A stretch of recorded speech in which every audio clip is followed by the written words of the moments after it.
Author POV. The whole world was sleeping, but for him it's another sleepless night with the horror of the past and guilt trip. He was kicking the punching bag as his body was covered with sweat, his knuckle burnish and cut because of his intense session. The once ruler of many leaves was wondering himself with the ghost of the past, the lies of year, and the guilt of blood. He kept punching it because he was imagining the face of his demon, his enemy, at the same time close to dawn. He had spent his 2 years away from his family and his kingdom because the guilt of not protecting an innocent life had haunting him. He stopped as he hugged it and leaned against the punching bag to take a breath. It's been 3 hours since he came into his house chain. 3 hours of nothing but regret, pain, and a heart full of secrets. He pushed away from the punching bag and took the wrap off and removed his shirt. He looked at the clock. His muscles sting and pain deliciously, and this pain promised a dreamless or more like a nightmare-less sleep that he welcomed with open arms.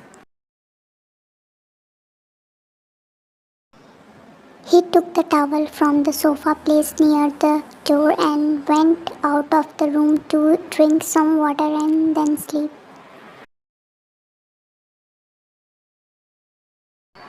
He walked toward the kitchen with a heavy step and lightly patting his abs and neck to remove the sweat that made his body glinting under the dim light of the hallway.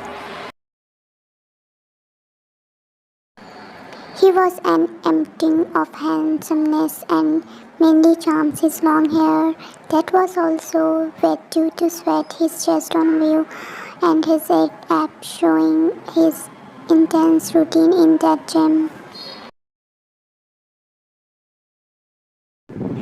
His sharp 5 o'clock jaw shadow, his dark brown hawk-like eyes can scare the soul of even the denims, and his veiny hand and arms show his dominance. He opened the fridge and took the first sip, but then he lowered the bottle and without turning around he said, "It's illegal to break into someone's house. Glad you can join me. I was getting bored. I mean 3 hours intense, bro, but that body did justice to that hardcore work." These people will not let me live in peace. Even when he didn't have it at all, he thought. He didn't turn around as he rolled his eyes, and he was tired and wanted to sleep, but his instructor was not in the mood of letting him.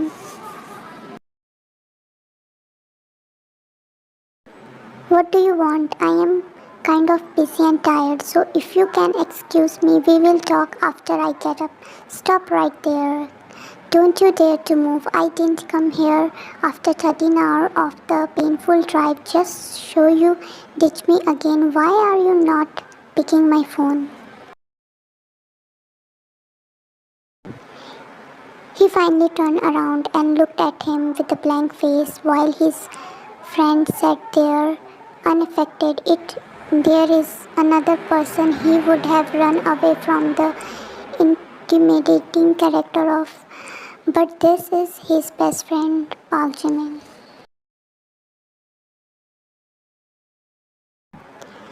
Like his family, who he had avoided in these 2 years, Taehyung also avoided any interaction his friend, but Jimin always know how to make an interact.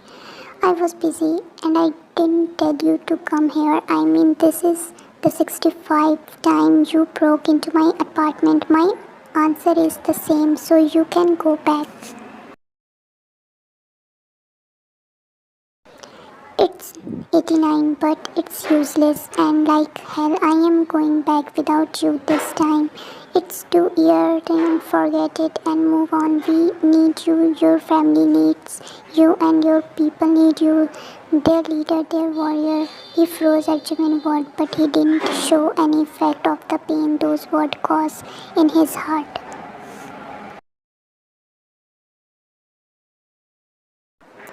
They don't need me. They don't need a man who was not able to protect his own wife. Just go back, Jimin. My answer is the same. I won't come back. My life there is over now.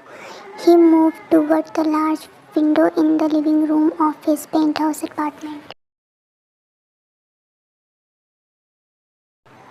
He looked at city of beautiful light, soul sleeping as the storm in his heart was beyond.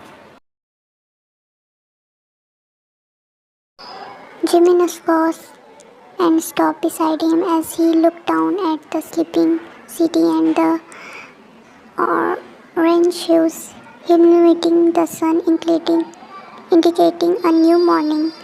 That's what you think, and that's what you had been telling yourself for 2 years. But the truth is that we need you. The town needs you in the leader, the people need their boss, and your family need their son back.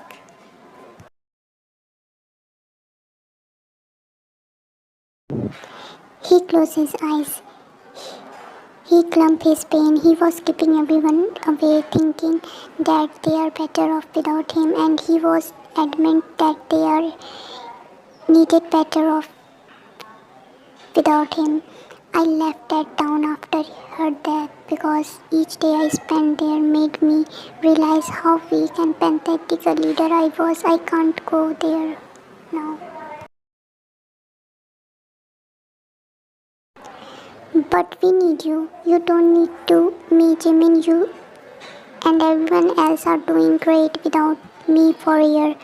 You and Hun help everyone. You will find solution for this one too, for whatever this is. Jimin rolled his eyes. He turned toward him, who was looking ahead with a clenched jaw and a hard look on his face. That time, it's not someone we can handle. The danger is obvious, but the person didn't want to be saved. It's like they are on a suicide mission.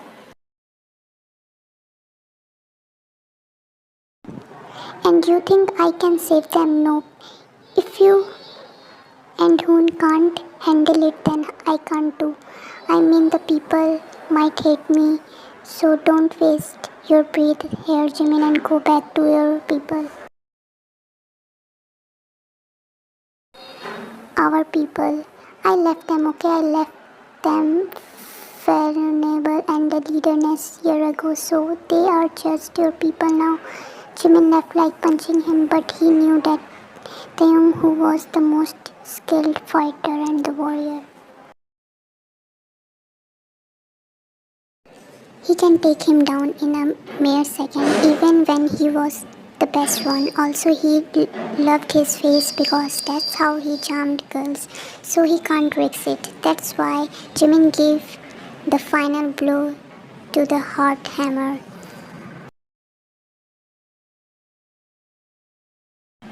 It's fine, I can understand. I mean, you are guilty because you can't protect one human and you left thousands of humans on their own when they need you the most. It's fine that you can help us. You are saying that for a year. I am stupid to think that you will come to your sense and leave this stupid guilt trip behind.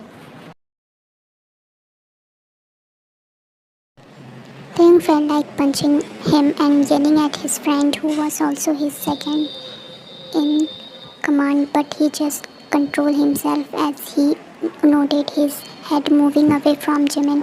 Good that you understand this soon. Now go back and leave me alone. Also close the door behind please. Jimin smirked at his retreating back as he said word that stopped him in a midway.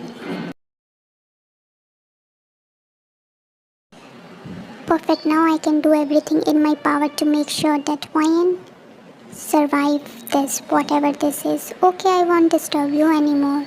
Bye.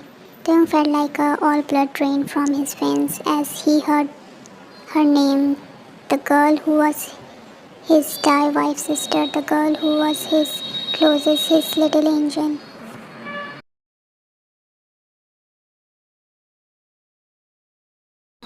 He turned around in lightning speed and for long straight he pinned Jimin to the door of the elevator as he was going to enter.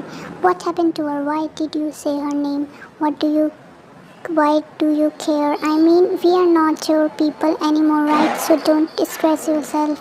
You will not hear from us again.